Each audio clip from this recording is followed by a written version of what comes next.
Olá, estamos hoje aqui para mais uma aula dentro do evento Colóquios de Direito Administrativo, que é um evento promovido pelo Instituto de Direito Administrativo do Rio de Janeiro, o IDAD, em convênio com a Escola da Advocacia Geral da União. Meu nome é Andréia de Quadros Dantas, eu sou advogada da União e atuo perante o Supremo Tribunal Federal desde 2005, fazendo a defesa da União. Eu também sou mestre e doutora em Direito pelo Centro Universitário de Brasília e com estágio doutoral na Universidade de Stanford, na Califórnia, nos Estados Unidos. Então, qual vai ser o tema da nossa aula, da nossa conversa hoje? É a responsabilização do agente público em tempos de pandemia.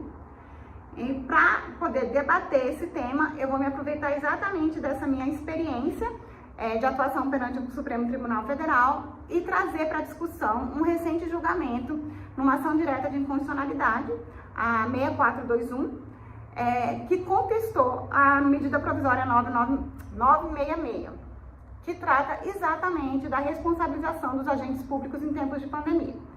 Como é que a gente vai levar essa conversa, essa discussão aqui? Em primeiro plano, eu vou trazer exatamente a medida provisória, para a gente entender os termos. É uma medida provisória bem curtinha, são só 3 artigos, entender qual que é, o que ela traz, né, qual que é o contexto normativo dessa medida provisória, comparar com o que existia de legislação sobre a responsabilização do agente público antes da medida provisória, e aí a gente vai caminhar, né, para o STF, para as ações diretas de constitucionalidade. Então, a gente vai analisar primeiramente os principais argumentos dos autores dessas ações diretas e, por fim, o que o STF decidiu. Depois de passar por tudo isso, a gente vai concluir rapidamente para tentar entender o que? Se houve um avanço em termos de objetivação e de clarificação, né, do que seria, quais atos poderiam ser objeto de responsabilização do agente público, ou se ainda a gente tem vácuos normativos que devem ser preenchidos diante do caso concreto. Então, como eu disse, a primeira coisa que a gente vai fazer é analisar a medida provisória. Então, quem quiser já abre na internet o texto da medida provisória 966, de 13 de maio de 2020, e a gente vai dar uma olhada rapidinho nos 3 artigos dela. O artigo 1º, ele vai simplesmente dizer, né, que os agentes públicos serão responsabilizados em caso de dolo e erro grosseiro e atos relacionados direta ou indiretamente ao enfrentamento da emergência da pandemia e ao combate dos efeitos econômicos e sociais.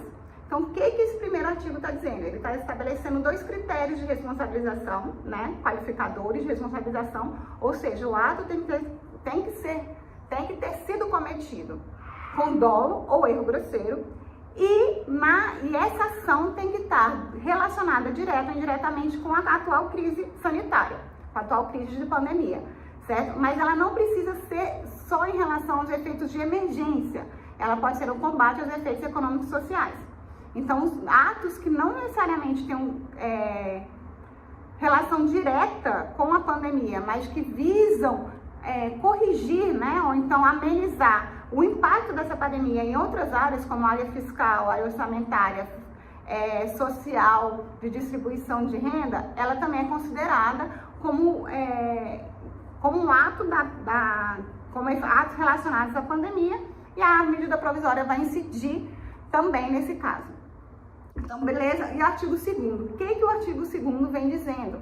Ele vai conceituar, não conceituar porque o conceito ainda continua amplo, mas ele vai tentar delimitar um pouco mais o que seria esse erro grosseiro. Então, ele diz o quê? Considera esse erro grosseiro o erro manifesto, evidente, inexcusável, praticado com culpa grave. Então, ele basicamente equipara o quê? O erro grosseiro à culpa grave. Então, se foi um ato cometido com culpa leve ou culpa média é quando a gente entende que o homem médio teria capacidade de analisar aquilo. Não é suficiente para responsabilização. A culpa ela tem que ser grave, ela tem que ser um erro evidente, manifesto, inexcusável. Então, realmente, você coloca uma característica muito mais exacerbada nesse ato. Então, realmente, só casos mais limítrofes poderiam ser objeto de responsabilização. Esse foi o artigo 2º. O último artigo é o artigo 3º. O que o artigo 3º traz? Que é muito importante nesses tempos, né, nessa situação extraordinária de pandemia. Ele traz a contextualização do ato do agente público. Então, ele diz o seguinte: na aferição de ocorrência do erro grosseiro, tem que ser necessariamente considerado os obstáculos e as dificuldades reais do agente público, a complexidade da matéria e das atribuições do agente público, a circunstância de incompletude de informações na situação de urgência e emergência, e as circunstâncias práticas que impuseram limites ou condicionaram a ação. O que esse artigo quer dizer? Esse artigo ele reconhece, na verdade, que estamos num momento extraordinário, um momento excepcional, um momento inédito, onde todo o nosso ordenamento jurídico tem que ser reconstruído, reconfigurado para fazer frente, para responder à crise da pandemia. Por quê? Porque outras crises, já houveram outras crises antes. Claro que a gente já passou por diversas crises. Só que esse caso, o que ele tem de tão excepcional? Que todo mundo já sabe, né? Ele é uma crise sanitária, porque ele decorre de uma disseminação, né, de um vírus. Então, ele tem um aspecto de saúde muito presente lá nele. Mas ele também é uma crise social, econômica e fiscal. Por quê? Porque ele abalou de forma muito grave a economia de todos os países do mundo. Então, a gente, né, vai ter que se reestruturar tudo. E agora é o momento em que o Estado precisa fazer frente a essa reestruturação da sociedade. Então, você tem um aspecto fiscal muito forte, né, de destinar recursos públicos ao combate dessa pandemia. Então, aqui a gente tem a medida provisória. A princípio é uma medida provisória simples, que a priori você olharia e não imaginaria que ia dar tantos problemas. Mas o fato é que ela foi objeto de 6 ações diretas de inconstitucionalidade no STF. A gente perguntando, sim, mas como é que o agente público era responsabilizado antes da medida provisória? Era por culpa leve? Então, era só por culpa média? Qual foi a grande inovação da medida provisória que gerou essa busca por sua inconstitucionalidade? Se a gente volta aqui na Lei de Introdução às Normas do Direito Brasileiro, que foi uma redação, né, um artigo incluído, o artigo 28, incluído pela Lei 13.655 de 2018, que a gente tem aqui a questão da responsabilização do agente público, que diz que, então, artigo 28, né, da Lei 13.655, o agente público responderá pessoalmente por suas decisões ou opiniões técnicas em caso de dolo ou erro grosseiro. Então, peraí, então a medida provisória é muito parecida, né, com o artigo 28 da Lei de Introdução. Então, qual que seria o grande problema? Não, mas na medida provisória a gente teve aquela densificação, uma espécie de conceituação do que seria o erro grosseiro, equiparando o erro grosseiro à culpa grave, coisa que a Lei de Introdução não tinha, né? Você tinha o erro grosseiro, mas esse erro grosseiro não tinha essa equiparação à culpa grave. Então, a princípio, essa seria a grande novidade da medida provisória. Mas se a gente vai e olha como essa Lei de Introdução foi regulamentada posteriormente pelo Decreto 9830, a gente vai ver aqui no artigo 12, parágrafo 1º do decreto, ele afirma que considera-se erro grosseiro aquele manifesto, evidente e inexcusável praticado com culpa grave, caracterizado por ação ou omissão, ou elevado grau de negligência, imprudência e imperícia. Opa, então se eu pego a Lei de Introdução às Normas do Direito Brasileiro e junto com o decreto que regulamentou essa Lei de Introdução, a gente tem um ordenamento jurídico que ele é praticamente idêntico ao da medida provisória, certo? A única diferença que a gente vai ter entre esses dois ordenamentos jurídicos, digamos assim, é exatamente a contextualização deles. Ou seja, quando você está num contexto de pandemia, de extraordinariedade, de ineditismo, em que as descobertas científicas vão sendo feitas, né, vão sendo estabelecidas dia a dia, vão sendo construídas e desconstruídas, e os agentes públicos eles têm que atuar num momento de construção e desconstrução dessas normas técnicas científicas. Então, isso é um cenário de incerteza que não corresponde ao cenário de normalidade, digamos assim. Basicamente, seria essa a grande diferença entre os dois ordenamentos. Por qual seria a influência disso, de um de outro? Em tese, na medida provisória, o erro grosseiro ele teria que ser um erro ainda mais evidente. Por quê? Por conta da incerteza que permeia a atuação de todos os agentes públicos. Ok? Ótimo. Então, mas ainda assim, a princípio, a gente não consegue capturar, né, a grande discussão. Então a gente vai entrar nas ADIs para poder exatamente analisar quais foram os argumentos de inconstitucionalidade. Na verdade são 6 ADIs, né? Eu falei da 6421, que é o que eu vou me referir só porque é a primeira mesmo, mas a gente tem a ADI 6421, 6422, 6424, 6425, 6427, 6428. Qual é o argumento de inconstitucionalidade que permeia todas essas ações? São basicamente 2 argumentos. Um argumento é o quê? Que a medida provisória, né, ela teria delimitado a culpa, né, a culpa para fins de responsabilização do agente público, onde a Constituição, no seu artigo 37, parágrafo 6º, não delimitou. Então, o que acontece? Qual que é esse argumento? A Constituição estabeleceu a responsabilização enquanto dolo ou culpa. Na hora que eu fui regulamentar o texto da Constituição, eu disse, opa, não é qualquer culpa, é só essa culpa grave aqui. As outras eu não vou responsabilizar. Então, o argumento é, a medida provisória restringiu o âmbito de responsabilização do agente, onde a Constituição não restringiu. E ela não poderia fazer isso. Então, a medida provisória não poderia restringir, digamos, o campo de proteção, né, do Estado, da administração pública, como foi feito. Porque na medida que você não responsabiliza o agente, né, você tem um aumento aí do espaço normativo de atuação do administrador, ok? Esse é o primeiro argumento.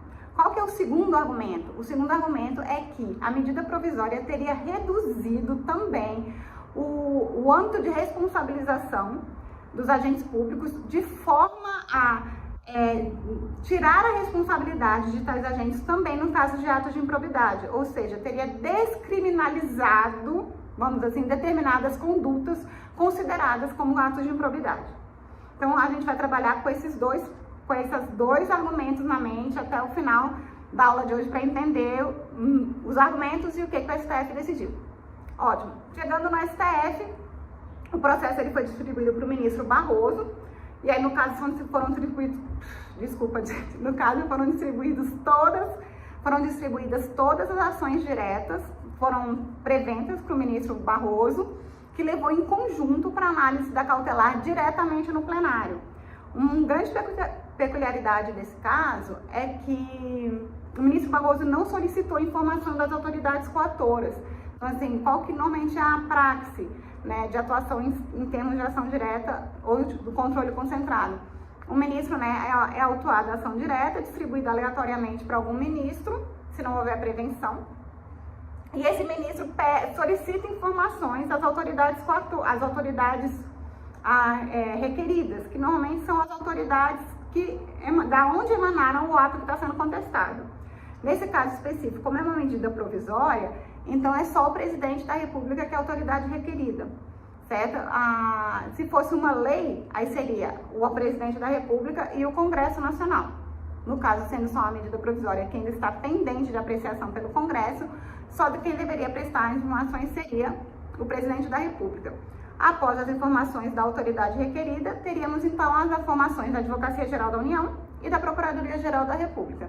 Nesse caso, o ministro Barroso optou por levar direto para o plenário a análise da cautelar sem o anterior pedido de informações.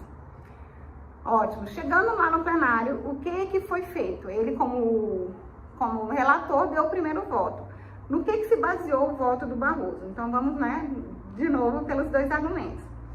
A primeira questão que a gente já entendeu que é um pouco confusa é pensar por que essa medida provisória, que era tão semelhante ao arcabouço jurídico que existia anteriormente, quando a gente junta, né, a lei de introdução com o decreto que regulamentou a lei de introdução, por que essa medida provisória ela seria inconstitucional e esse outro conjunto normativo do ordenamento jurídico não teria sido contestado pelo STF ainda? O que é interessante que acontece nesse caso? O ministro Barroso, quando ele vai fazer a análise cautelar, ele entende que sim, você tem uma proximidade desses 2 ordenamentos, né? Desses 2 conjuntos de normas, da medida provisória e desse conjunto de norma aqui, que é a lei mais o regulamento. Só que o que ele fala? Eu estou analisando a questão em cautelar. Como eu estou analisando só uma questão cautelar, eu não vou, por agora, analisar a questão que está aqui do lado, que é a lei e o decreto. eu vou vou ficar restrito unicamente a analisar a medida provisória. Então, ótimo. Então, é a primeira coisa que ele disse. Eu não vou discutir se a lei de introdução às normas do direito brasileiro é constitucional ou não. Se ela pode se aplicar no caso da normalidade, né, nos casos do ordenamento jurídico normal, ou não. Eu também não vou analisar se o decreto que regulamentou a lei, ele extrapolou os limites da lei, extrapolou os limites da Constituição, que foi o decreto que equiparou o erro grosseiro à culpa grave. O ministro Barroso falou, eu também não vou analisar o decreto agora. Isso aí vai ser só no julgamento final, quando eu for analisar um mérito dessa ação direta. Então ele falou, esquece o ordenamento jurídico que existia antes, que eu não vou analisar ele. Eu vou analisar única e exclusivamente a medida provisória, certo? Aí qual foi assim, o primeiro ponto que o ministro levantou? Que eu acho que, assim, que foi muito benéfico e que realmente é uma novidade, é uma inovação na medida provisória. Ele falou exatamente a questão da contextualização para fins de responsabilização do agente público. Por quê? De regra, a gente tem um lapso temporal relativamente grande entre a prática do ato e a responsabilização. Em média, no Tribunal de Contas da União, você tem um prazo de 5 anos e meio entre a data do ato e o julgamento final do Tribunal de Contas. 5 anos e meio é muita coisa, certo? Se você está atuando sempre num contexto de normalidade, 5 anos atrás ou na frente parece não fazer tanta diferença.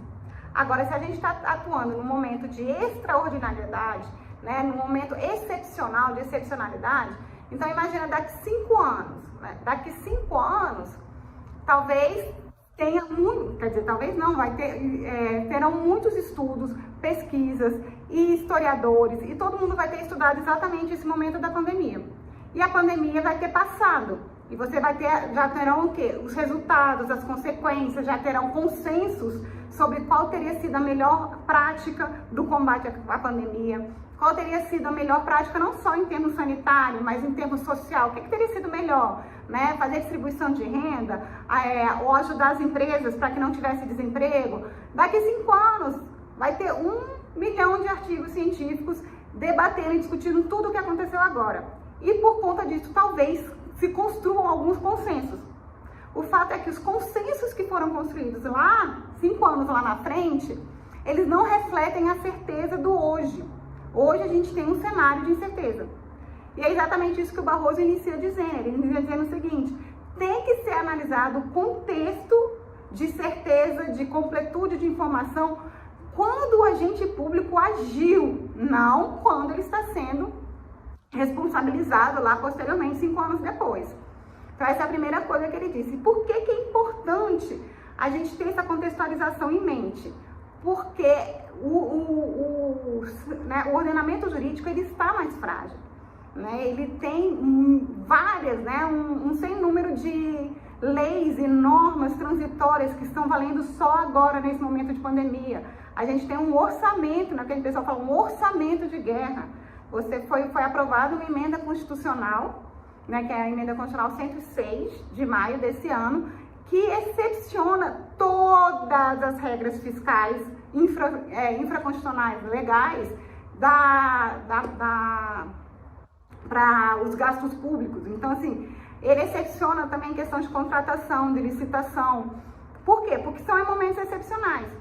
Então, é nesse contexto que tem que ser analisada a responsabilidade do agente público.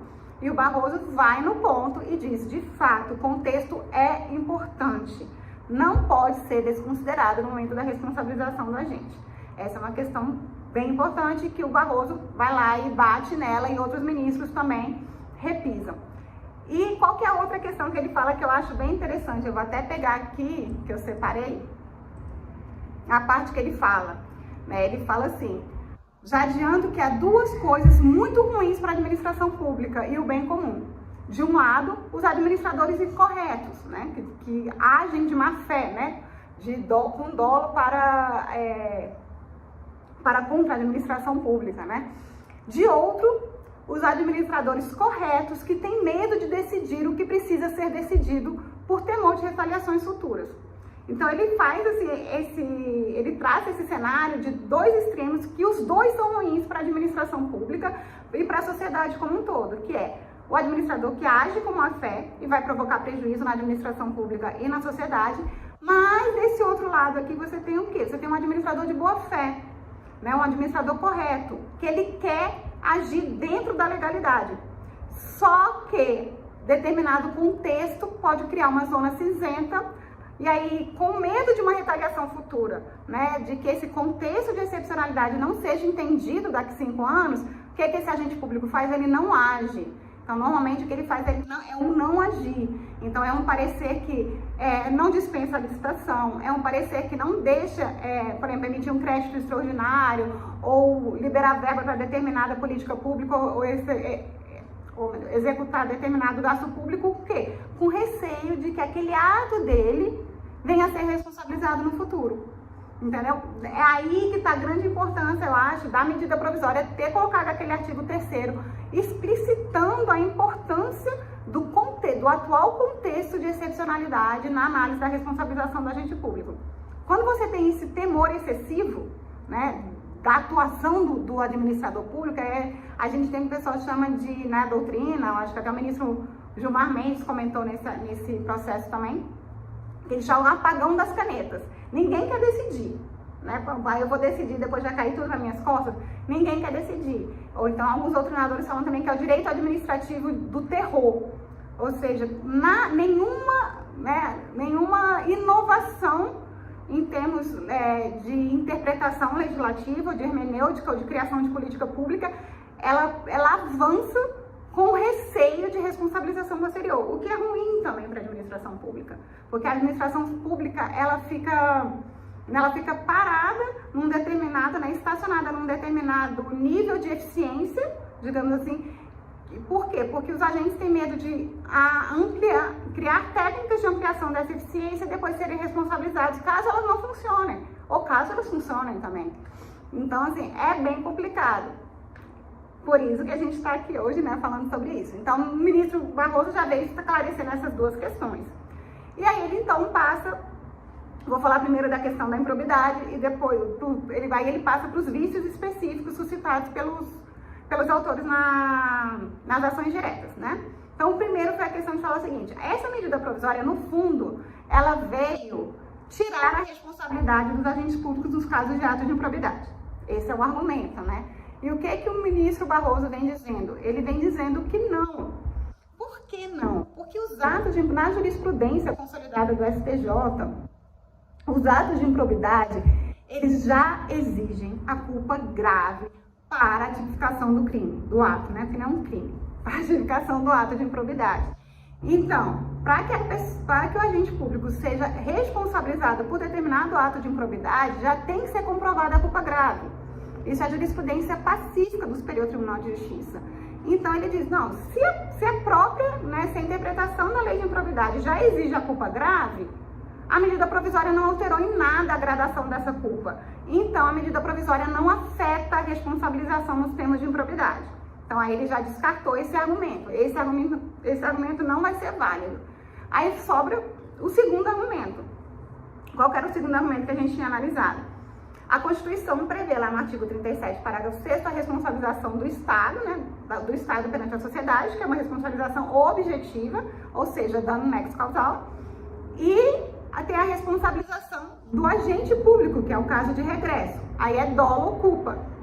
Só que a Constituição fala dolo ou culpa, não diz a gradação da culpa. O que os autores das ações diretas alegam, né?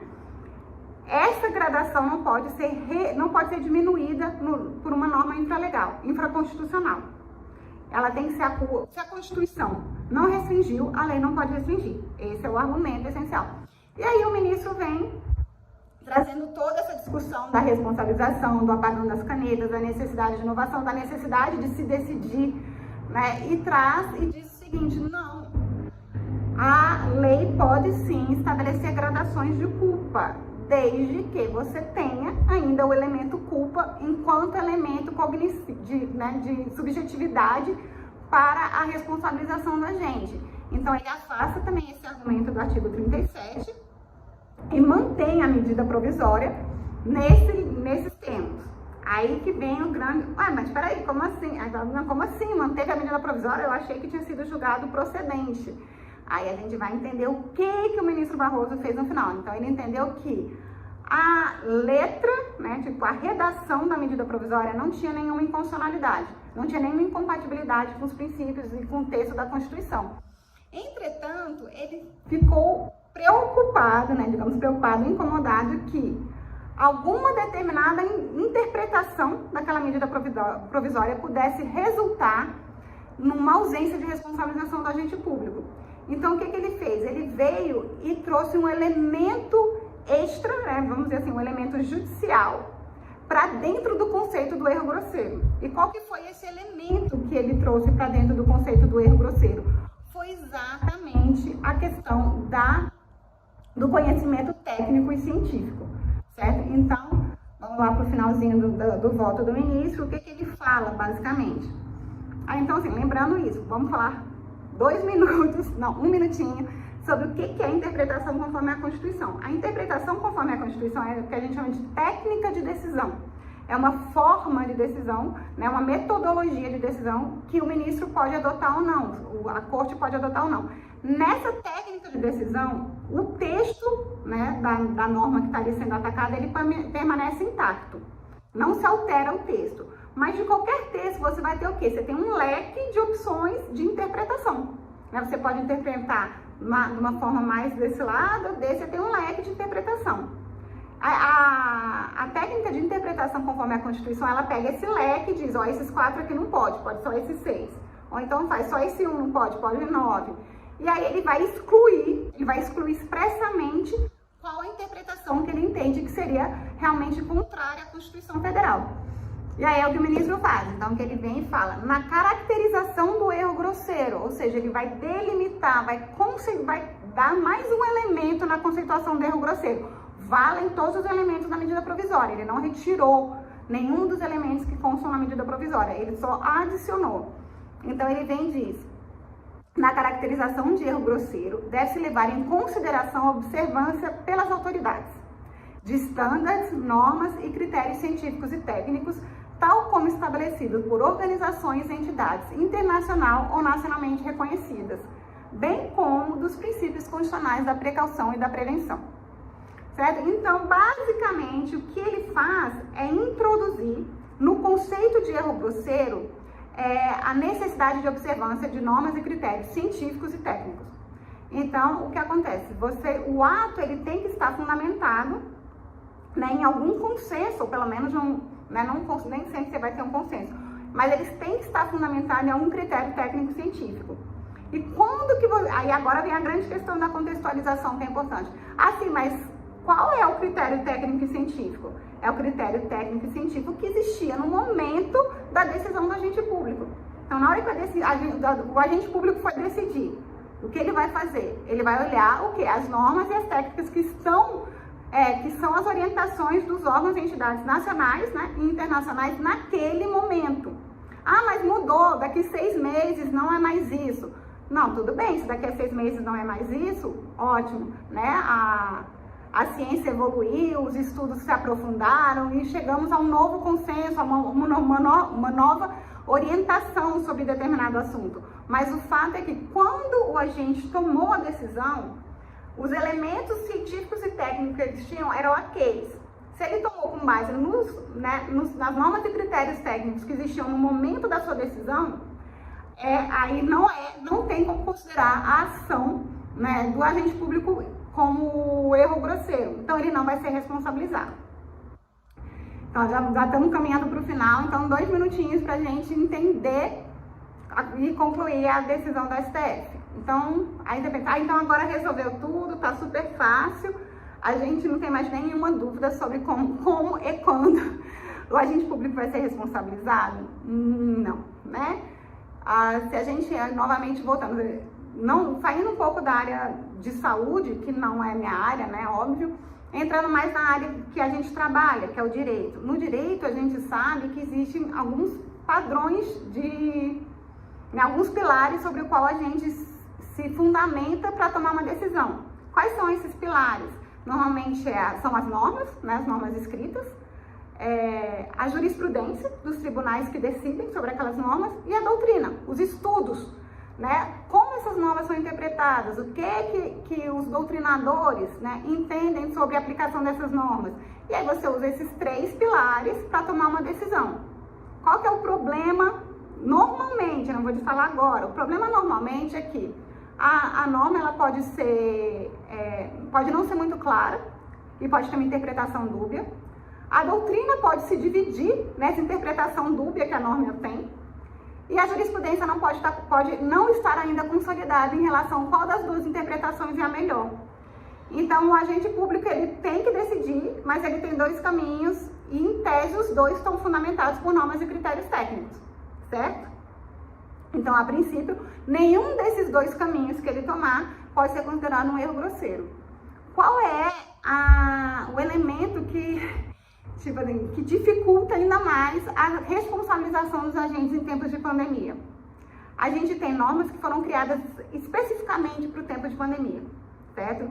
Não só a lei, né, que declarou a própria calamidade pública, mas como eu já falei agora há pouco, você tem uma lei de orçamento de guerra, que excepciona regras fiscais, você tem que excepciona a licitação, que excepciona o contrato. Então, a gente tem hoje um ordenamento jurídico da excepcionalidade, da exceção em que estamos vivendo. Então, a norma ela já não é a norma que vinha sendo interpretada, já não é o nosso ordenamento jurídico que tem tanto estudo. Aí, qual a segunda questão? Doutrina. Mas essa lei tem 2 meses. Então, a gente tem já alguns debates, alguns artigos publicados, mas o fato é que a doutrina ainda não teve tempo para se densificar, para se consolidar. E o terceiro, qual que era o nosso terceiro pilar para a atuação do agente público para evitar um erro grosseiro? A jurisprudência do tribunal, né? No caso, se for uma questão trabalhista do Tribunal do Trabalho, se for uma questão infraconstitucional do Superior Tribunal de Justiça, se for uma questão constitucional, a jurisprudência do Supremo Tribunal Federal. O fato, novamente, a lei, que eu tenho que decidir com base numa lei que está vigente há 1 mês, às vezes ela está vigente há 1 semana, e eu tenho que decidir com base numa lei que está vigente há 1 semana. E aí eu não tenho doutrina, eu não tenho jurisprudência. Então, o agente público vai ter que decidir nesse espaço de incerteza. E o que torna ainda mais complexo é o fato de que o agente público ele não pode esperar a jurisprudência, a decisão do STF para tomar a decisão dele enquanto administrador público. Ele não pode esperar os doutrinadores sentarem, estudarem e produzirem artigos explicando qual que é a consequência da incidência de cada uma dessas regras novas que foram trazidas, qual que é a consequência do orçamento de guerra, qual o recurso que entra no orçamento de guerra, qual que não entra. Não temos ainda essa definição. Isso que eu estou falando só do ordenamento jurídico, né? Eu não estou nem entrando nas outras áreas que são qual é a melhor, né? Tipo assim, qual que é a melhor resposta social, do Estado como resposta social, né? Que eu tinha falado. A renda mínima, mas qual é o valor dessa renda mínima? Não sei, né? E quantas pessoas já ficaram desempregadas? E qual que é a estratégia econômica que tem que ser adotada? E no âmbito sanitário, como que os médicos têm que agir? Qual que é o melhor remédio? Qual que é o melhor procedimento técnico? Tudo isso está sendo construído, né, à medida que o agente público é chamado a tomar a decisão. Então, basicamente, né, eu acho que, na verdade, eu só trouxe mais dúvida do que clarei alguma coisa.